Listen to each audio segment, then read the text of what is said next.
Leur message est clair, la réforme des lycées professionnels n'est autre qu'une menace pour la filière.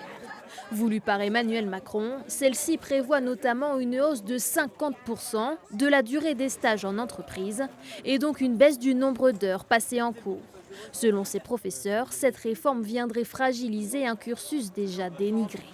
Moins d'heures de cours, c'est donc moins de connaissances aussi dans ces disciplines et donc un appauvrissement du vocabulaire, des connaissances pour nos élèves. Un lycée professionnel, sa mission, c'est de former en même temps des professionnels, mais aussi des citoyens.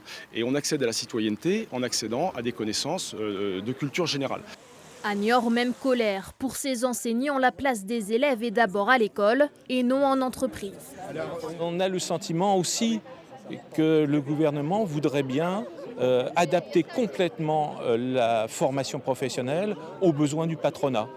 Or non, il faut une formation qui soit générale et qui donne la possibilité aux jeunes de se former, d'avoir des formations diplômantes et de pouvoir continuer ensuite après un bac professionnel. Maîtriser les bases du métier, un critère fondamental pour le gérant de cette chaudronnerie. Chaque année, il accueille 7 stagiaires issus de filières professionnelles et fait ce même constat. Ils n'ont pas les gestes de base en fait. Comment tenir un marteau, il faut savoir tenir un marteau, voilà, il faut savoir tracer sur une tôle. C'est des choses qu'ils doivent apprendre en fait au lycée avant d'arriver en entreprise.